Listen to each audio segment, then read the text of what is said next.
Their Stories Foundation presents Descendants, interviews with second and third generation survivors. Today's guest is Matthew Hupert. Matthew is both a second and third generation survivor, as both his parents and his grandparents were survivors of the Holocaust. We've documented your mother's story in our film They Survived Together. So today we want to talk about your dad because we never got around to sharing his story, and it's a rather good one. Yeah, So tell me who your dad was, his family history, where they came from, and how far back you know. I don't know very far back at all. They came from, well, originally a small town called Jauerschitz or Jauerschitze. But my father was born in Łódź, Hmm. where his father had moved out of sort of Jauerschitze was a small town, and he opened up an electronics store in Łódź, my father's father, which at the time was very cutting edge, radios in the Really? 1930s. And Yeah, amazing. um, and that's where my father grew up, and that's where he was until the war started and took him out. And tell us your father's name. Oh, sorry, Mark Hupert or Marek Hupert, but when he came to America, he became Mark. And when he came to America, it went from Hupert to Hupert, so Right, right. it all shifted.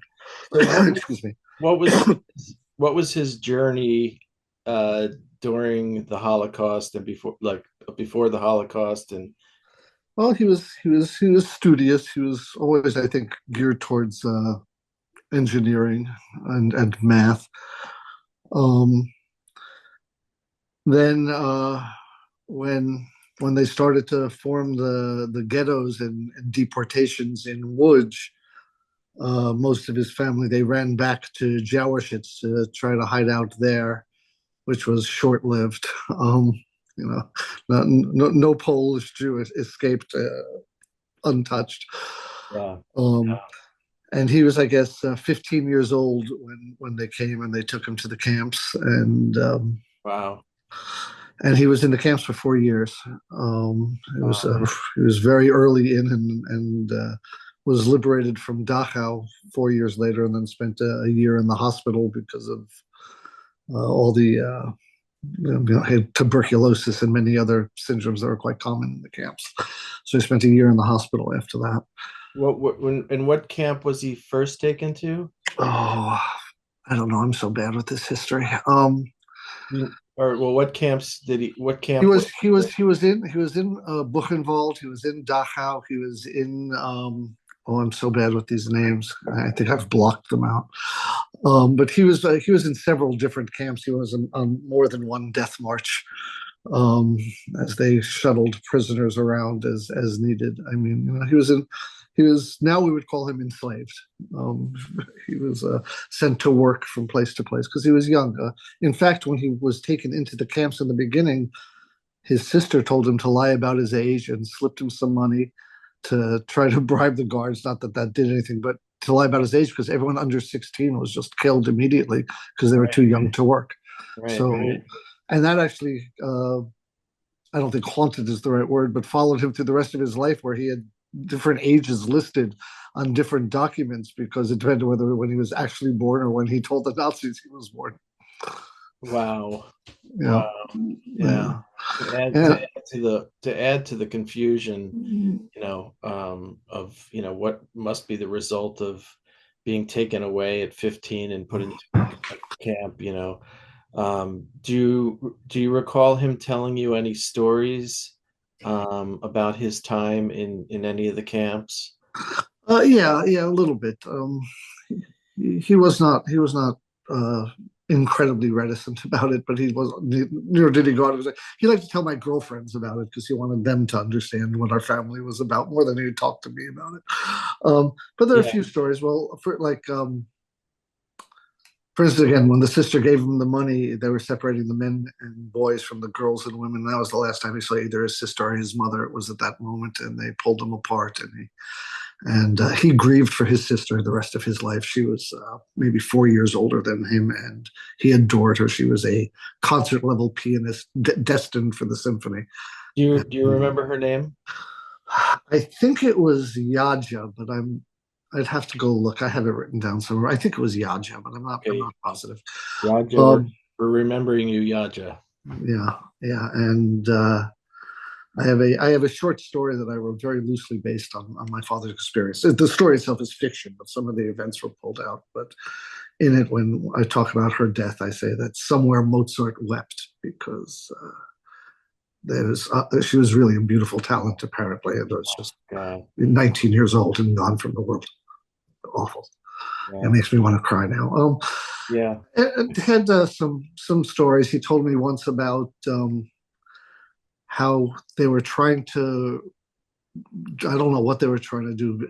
I don't think even escape from the camp, just get out from where they were, and they went into the soldiers were kept separately. The political prisoners and the soldiers were kept separately from the Jews, who were treated far worse than because there's no Geneva Convention for that. And they were in some Scandinavian Nordic barracks where they're with military prisoners, and they were trying to hide out, and the Nazis were looking for them, and they came knocking door to door, and these guys were trying to hide them out. Wow. And the Nazis came in and were about to shoot them when a guy from the camp, one of the Jewish liaisons, stepped in front of the guns and pulled my father out from in front of the guns, yelling at him, pretending to be angry at him for escaping, and pulled him away from the guns and saved his life from being shot by the soldiers right there. Yeah, Wow. yeah. Wow. And the other story that really stood out, and again, these events, I put these in the short story, but the short story, Yeah. as I said, is fictional, was he was, I guess, working outside Weimar in Germany at that time at building a factory or something. And he said this was right towards the end of the war. And he said the way he put it was you could set your watch by the Allied bombing raids coming over Germany at the time. And they were working, and a Polish prisoner, not Jewish, but a Polish woman who was also a prisoner, brought them a bucket of cooked potatoes, which illicitly she would have been in a lot of trouble had she been caught. And he recalls sitting and eating the potatoes and watching the bombs fall on Weimar, and said that was a good day. Wow. Wow. Yeah, yeah, Man. yeah. So 4 years is quite a long time, It's especially forever. 15 to 19. I Yeah, mean, yeah, we all know that those are kind of like the funnest years of your youth, yeah, a yeah. lot of growing up and a lot of exploring and Well, I say he probably did a lot of growing up. yeah, not in the way not in the way we'd like him to, Yeah, yeah, yeah, yeah. man. He was a fantastic man, my father, honestly. So, do you remember when you first heard about his story? No, as far as I know, I always knew to some degree, So I can't. I was so young when they talked about it. But it was much later when I really understood. You know, all the adults around me when I was growing up were Holocaust survivors, whether they were relatives or my parents' friends. All of them had been through the experience, so I Oh, had no idea how remarkable these people were. so They were just the adults in my life. I had no idea that this was because when you're young, you don't understand. We call them survivors, and survival is hard in the best of circumstances, and this is something else. And this to survive, I mean, there's an element of luck involved, but if you didn't want to survive, you couldn't. These were all remarkable people. I can yeah, remember people who, like, in my teenage arrogance, wrote off as, ridiculous, your relatives and your parents' friends, and you think, blah, blah, blah. And then I hear stories later on, which I had to completely revise my opinions of all these people. I had yeah, one woman, I think I called her an aunt. She was probably really if I was technical, I think she was my second cousin once removed or whatever yeah, but and I thought, oh, she was from New Jersey, and I used to think of her as this this kind of nouveau riche, spoiled, and I just and then later I heard stories about her being on the cattle cars and prying up the floorboards and dropping out of the moving train to live. So I was like, well, I guess this person is not who I thought they were, and I'm the asshole, right? right. I mean, yeah, it's a good lesson in life to like, you don't know who you're talking to, or Sure. in general, it's but so when did you? So these stories, I know your aunts and uncles and your grandparents Yeah. so the story was these stories were always sort of part of your life do you remember that moment where you sort of understood, like how old were you when you started making those realizations, like, wow, this is something insane? I think I'm still making them. Yeah. But Yeah. I Yeah. would say probably in my late teens, it really started to dawn on me, but probably when I was in college. And I started, again, coming from New York in a very Jewish community, not religious, but culturally, it's New Yeah. York. And Yeah. uh, it didn't seem so, I don't know what the word I'm looking for is, extreme or out of normal experience. I think I was just because so many people had come through, whether it was that experience or, Yeah. and then when I started to go out into the world more and start to meet more and more people who did not come from these communities and seeing their reactions when I would tell them my family story. And then I started to say, oh, this is something else. This is, Yeah. This is different. Yeah. and then, also, again, I was an idiot teenager. I thought I knew everything. So therefore I had nothing to learn. And it was only when I was much older and really started to take in what they had gone through and what it means and what kind of human beings they were in the face of that, which is really the remarkable part of the story, I think, Yeah. is is how, for people so badly damaged, how well they coped with the world and what remarkable people they were. And my father more than anyone, I think, because everyone else I knew was bitter in one way or another from that experience. My mother, she could barely talk about it her entire life. She was so traumatized and so badly damaged. And my father, he knew he was supposed to be dead. And so he lived his life like every day was a gift to him. Yeah. And rather than bitterness, he took joy. He took joy in family, especially. That was everything for him, was family. And Anybody I met your dad once, before he died, shortly before he died, and I wish I'd gotten to know him because, you know, from everybody I've talked to, they've said that your dad was the glue in well, the he family, was the linchpin that my whole and family and they all just, had so much respect and love for him. Tell us about your dad and what he was like as a person. he he was mostly very gentle and very humorous, even in, or maybe especially in the face of horror. I just read a book about the Jewish Student League in Munich after the war, which is where my parents met, which is an untold history of, again, remarkable people, right, who were in university in Germany in 1947. It's insane. But he was a ping pong player, my father, Really? and yeah, Wow. a great ping pong player. Wow. And they were playing it, but there was no place for them to play. This was again 1947, 1948 in Munich, and except sort of these recreation halls, these German recreation halls from the universities, and everybody in there, of course, had been Nazis. All of them, all of the people their age were soldiers, and all of the professors. You didn't remain a professor in Germany if hadn't at least professed Nazi. But he was playing ping pong, and the Germans saw how well they were playing, and they had sort of like these national touring teams, and they invited my father to be on the team. And he thought, and he had told me this story, and the reason I mentioned the book for, I'll get to in a second, but that he thought, oh, if they're reaching out to me, even though I know they hate me and I know I really hate them, he said, I have to respond positively to them reaching out. And he started to play with the German national team. He didn't think he could say no to them. And they Wow. toured around. And I'd heard this story. Then when I was reading this book, there's sort of a linchpin moment that my father had never told me that it was in the book. That at one point they went to play in Dachau, which had been converted to a community center, or at least part of it, which was where he had been liberated from. Oh my. And the reason I got to this story was because of my father's sense of humor here. And he said that they asked her. He said, "Well, my teammates, they noticed I wasn't playing so well that day." That was my father's. And they asked him what was going on. He said, "Now you have to know that, like, my parents barely spoke to each other about their experiences. Oh, The really? until I would say until 1980, with the opening of Yad Vashem, none Right. of them talked to each other about anything that they had gone through for the most part. Yeah. It was too hard.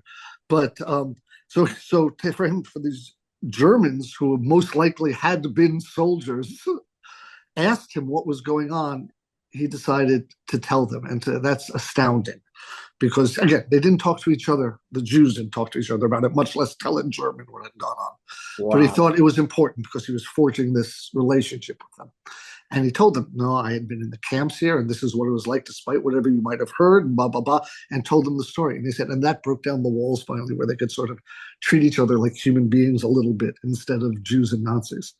That is an incredible story. Yeah, And just the symbolism of ping pong too, yeah, just yeah, yeah, yeah, you yeah, know, yeah. oh wow. It's kind of like it's a cooperative sport, but you're also trying to win, It's like Yeah, it's yeah. so interesting. But did he say anything about the reaction? But did they have a visceral response or The book didn't go into real depth in it. As I said, that little part of the story I had never heard before. I had just heard, that he, played ping pong with the Germans or whatever. So I wish I could still ask him, because I was so curious to hear more about this now. yeah, yeah. Um, you know, it's a fascinating. He was a humorous man. He was loving of his children. Um, and even more so his grandchildren. They were everything to him. They Wow. were, and he said one of his great regrets was that my brother and I didn't have children till we were much older, so he didn't get enough time with them. Um, and I regret that they didn't get enough time with him because, Yeah. again, I don't say it because he's my father. I mean, I'm very lucky that I had this man for my father, but there are a few people in the world who make the world more livable, and my father was one of those. I don't know anybody who did not love that man. And he could be an asshole, but he was so sweet, and everyone loved him. That even when he was being an asshole, people were like, "We don't care. We love him." Yeah, He could get away with it. He could get away with it because he he did it with humor. It was never malicious. yeah. Um, Yeah. but he was just a remarkable human being. And I said at his 75th birthday party, I was giving a speech, and I said that I had met people who knew his father, who was apparently also this incredible man. And like after the war, he was sort of a stand-in parent for many of the survivors who had lost their families after the war. And I was at a wedding, and a guy pulled me aside and said, "Oh, you're Yehuda Hupert's grandson. I have to tell you about your grandfather," and telling me these stories. And as I listened to these stories about how these people adored my grandfather, I realized my father was that same sort of man. And I said, if I could end up 50% the man my father is, I'll have done well in the world. Yeah. And I honestly believe that. Yeah. It's so interesting. Yeah. Gosh. Yeah. Do you know when he left Munich, and did he come from Munich to the United States? Yeah, they actually stayed a while. They were some of the last to come to America because they were students. Yeah. My mother became a doctor. My father became an engineer. My brother was born in Germany. So they were okay, so they were fully educated in Germany. Yeah, And then your brother, and they were married, and your brother was born, right. And they came in 1959. your older brother Daniel. Yeah, And so they came to the United States in what year? 59. 1959. And do you know what they did or where they landed or They went to Brooklyn, which is where the rest of the family had already been. And it's, Brooklyn. Everyone in America traces their roots to Brooklyn at some point, I think. yeah. And but they ended up in Flatbush, which is where I was born. Okay. And my mother, she tried to be a doctor. She was training to be a surgeon in Germany, but she came to America in 1959. They're like, "You can't be a surgeon. You're a woman." As my mother put it at the time, she said they didn't even go to, women didn't even go to women gynecologists, much less surgeons at that time. And so she became an anesthesiologist, which she could do. And she fought sexism as hard as she had to fight, Wow. anti-Semitism before. Wow. And it was real. And it was real. Yeah, and, sure. and yet she rose to the top of her profession, not just despite of, but because she was goaded by how dare they treat me this way. Yeah. And my father became an engineer. He very quickly started a contracting business. What do you call it when you build communities? A city planner or Not a city planner, but like when they're like when they're developing neighborhoods and building buildings, and he became involved in that in a right, business called very quickly after he came to America. I mean, he was basically faking his way through American business, yeah. and he did that right away. Before I was born, he had that already, And that was in Brooklyn. and that was actually in Westchester. He was living in Brooklyn, but all the stuff was going on in Lower Westchester. Wow. Yeah. And so, and then when did you come along? The next year, 1960, the end of 1960. In fact, my birthday's next week. Oh, happy birthday. I'm turning what I tell everybody is Beatles old because the Beatles have been telling me 64 is old my whole life. So. Very good. Yeah. That's a good one. Yep.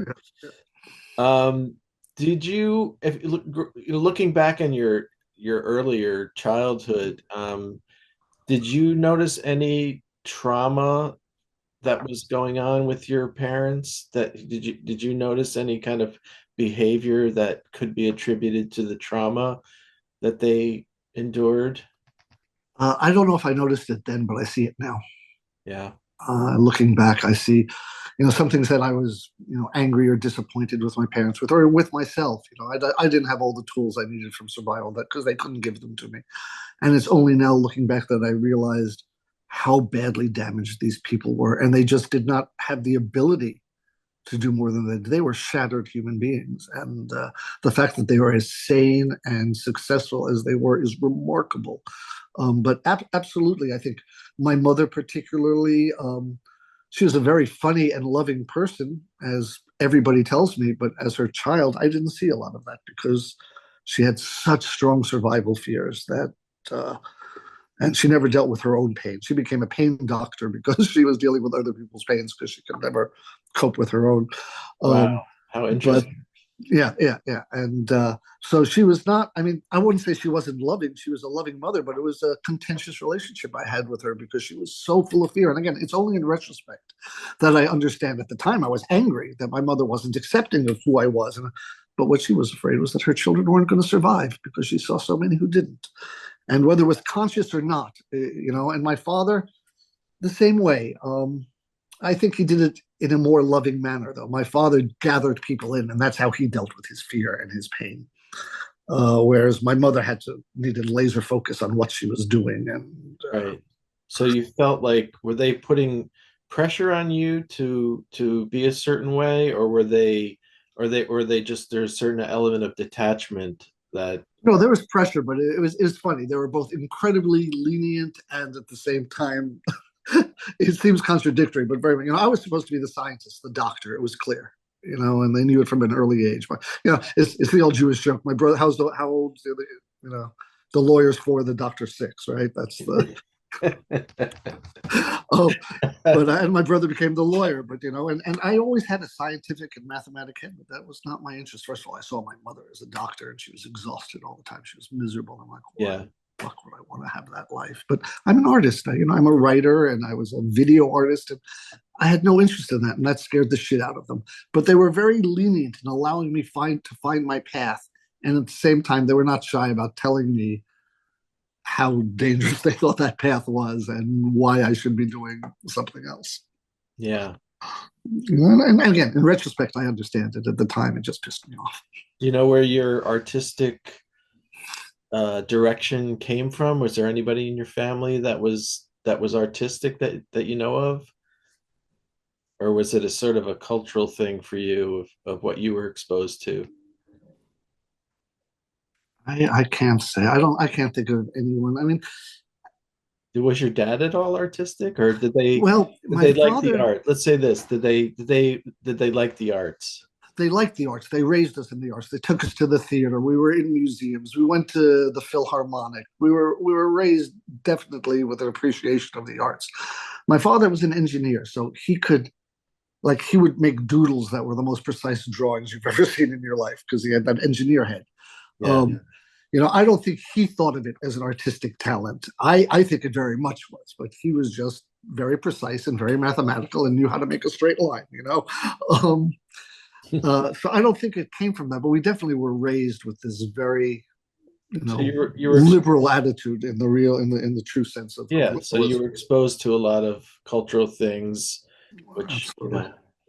that's a gift, Oh, to have absolutely. that as a child and as a teen, and to be exposed to that, and Yeah. to I'm sure that must have inspired you to become a writer and a visual artist and all the other things that you do. Yeah. Oh, no, absolutely. And I felt it was I had to, again, all in retrospect, none of it at the time. In retrospect, I knew I had to document the world to some degree because there were, again, so much had been ripped away from my family.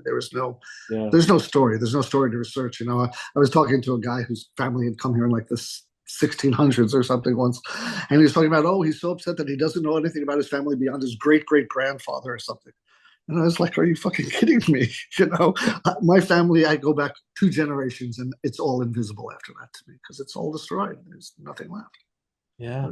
There's no records to see. I tried to get a Polish passport recently with Trump's election just so I could have an EU passport. And they said to me, do you have papers proving?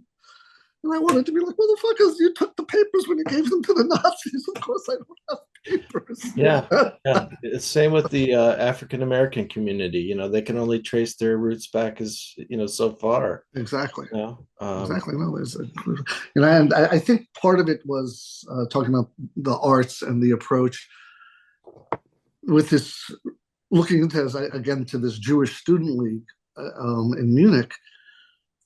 Many of them were Zionists and ended up going to Israel, and all of them believed in Israel very strongly, but they didn't want to go to be soldiers and farmers.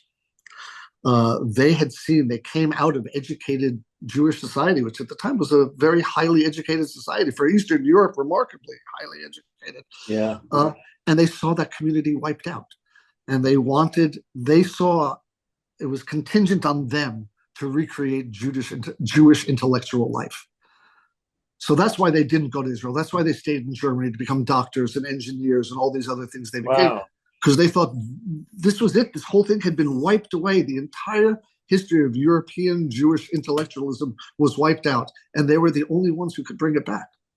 Wow. And so they raised us with that sort of attitude. That's very interesting. I never heard anybody explain it that way, but that's really interesting. Yeah. Do you think any of the trauma passed down through you into your life? Absolutely. I think generational trauma is so real. Yeah. And I don't know that I have the distance from myself to tell you exactly how. But in a lot of ways, I think, I clinically have ADHD and a few other things which are biochemical, but I think they're exacerbated by the way I was raised. I think I lacked certain coping tools in the world because I didn't learn them from my parents, because they didn't have them because of their trauma. Yeah, I think you're right about that. Neurodivergent problems can be, it could be multiplied by your upbringing or whatever your surroundings are. Yeah. Now, on the flip side of that, I'm trying to get together. I'm just in the beginning process, so it's very vague at the moment. I'm trying to put together a book about because there's a whole literature of generational trauma, but we're talking about survival and the other side of it, and no one ever talks about the fact that to be the children of survivors, whether of the Holocaust or the Armenian genocide or the Rwandan genocide or American Indians or the African American experience, we are the children of people who lived through something that many did not live through. And there is no literature about generational survival, the strength of survival. And I want to do a book of poetry, all written by children of various diasporas and genocides. But my thing is, I don't want it to be a negative book. I don't want it to be a book about trauma. Right. I want it to be a book by people who were raised in the ashes, but have positive things to say. Because we are, again, as I said before, I didn't realize how remarkable all of these people were as survivors. And once you extend it out, you realize it's everybody. It's the whole planet. We are all, anyone who's alive today is alive because they come from a line of survivors of one sort or another. And I think it needs to be talked about explicitly because I don't think anybody does. I love this idea. I Yeah. love this book idea. Yeah. Yeah. Yeah, it's great. Yeah. I know it's kind of hard to label who you are, but do you think of yourself as like a generational survivor, second generation, third generation survivor? Do do you feel that as an Yeah. identity? I do. I do. Not as strongly as many. I have many in my family who are actively involved in, children, second generation, first generation groups and all that, which I am not. Yeah. But just as I am not a religious Jew, I know I am very much shaped by my Jewish identity, and not in not in that sort of soft racism of cultural pride way, but in the sense that my radicalism is a very traditional Jewish radicalism, if you can call it that, and my intellectualism, all of this comes out of that community. And Yeah. again, looking back, it's all in retrospect. I see it that Yeah. it's very much. I jokingly said to somebody the other day, "No, I'm a Spinoza Jew, not a Maimonides Jew." It's Einstein, not the Rebbe. It's a blessing. We need it. Yeah, Yeah. and these are tricky days. These are tricky days for everybody. Yeah. I have one poem that talks about how whiteness was gifted to Jews in America, and Yeah, I think I read that. Yeah. and I said, and then the poem ends. I said, I declined the gift. I don't need whiteness. Yeah. And I said the only good thing it ends because I'm a cynical fucker. I said the only good thing is I can pass through the first purge at least. That's how the piece ends. And these are tough days, man. I mean, with what's going on in Israel, where there are no good guys, it's just evil people and victims over there, and yet people insist you take a side. People when the stuff started a year ago, everyone I sort of became like the artistic community's Jew voice for a minute, and they wanted to know how I felt about what's happening in Israel, and it's not like I had to choose a side. And I'm like, no, Netanyahu is an evil motherfucker, and Hamas are evil motherfuckers, and they keep each other in power, and they love each other because they each need each other, and everybody else is a victim, and it's horrific. And then what's going on with our current election. I think I take fascism very personally because of my family history. It's not abstract to me.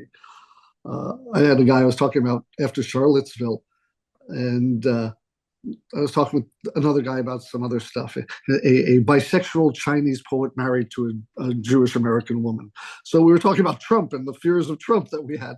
And this guy came up to hear us talking. He goes, "There's no Nazis in America." And I said, "Last week we saw guys chanting, 'Jews will not replace us,' flying swastikas. What do you want to call them?" And he said to me, "Oh, you're just afraid of Nazis." I said, "Yes, yes, I fucking am. I am legitimately afraid of Nazis." Yeah. I admit it. Wow. Yeah, yeah. That's No, it's amazing, right? that's denial. That is denial. God. I don't know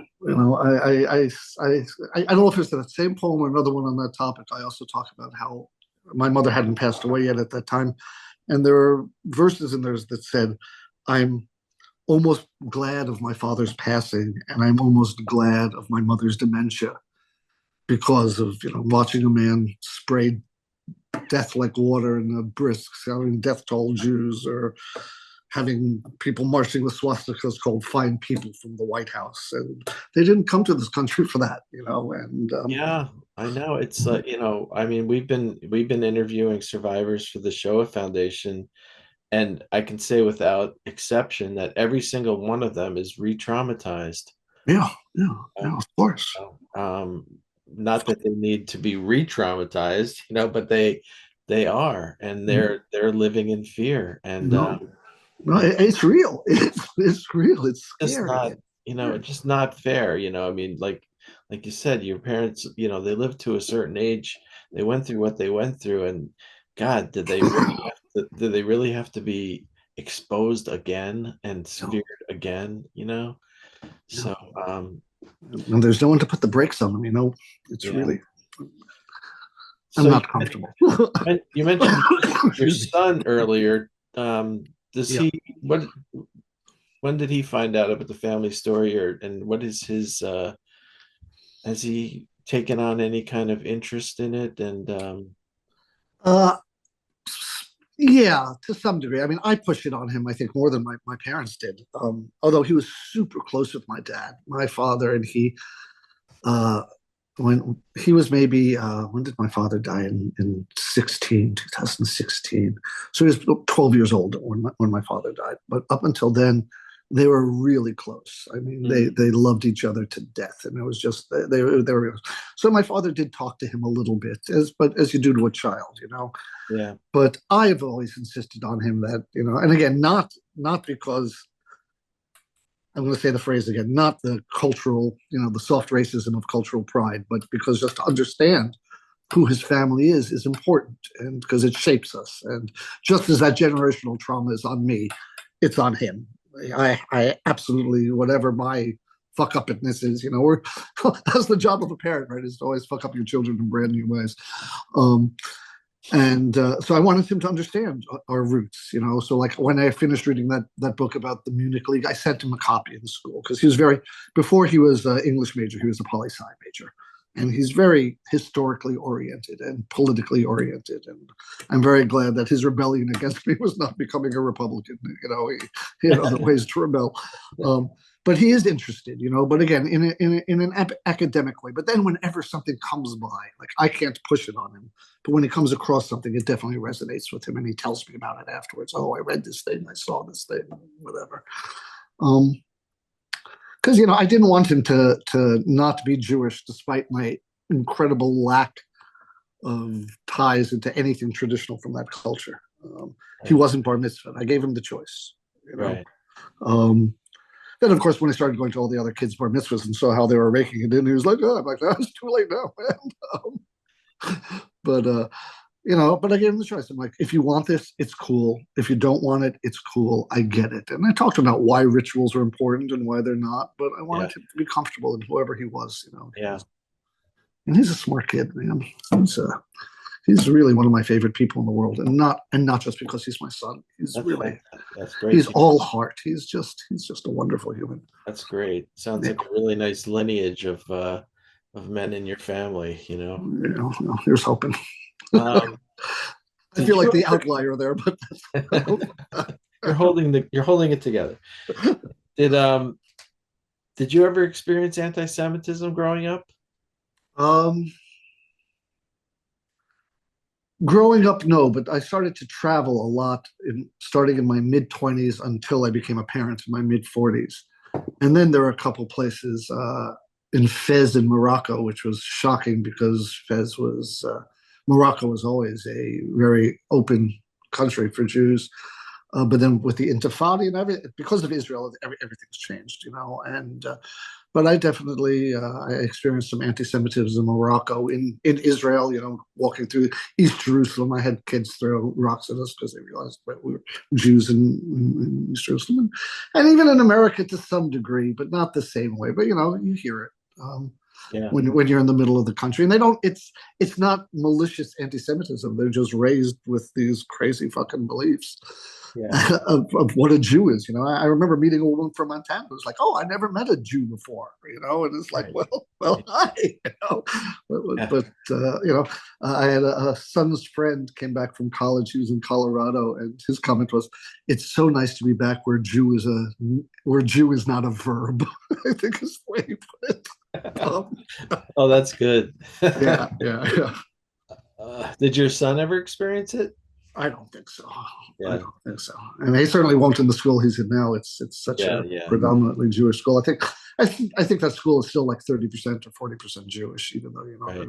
they're not a Jewish school per se. Yeah, yeah, yeah. Um, but he went there because of the radicalism. He wanted a small school that had liberal ideas, and they were perfect for him. He's really happy there. It was the right place. And listen, Brandeis, the guy, he was a good guy. He was one of the good guys, you know. So I'm very happy he ended up.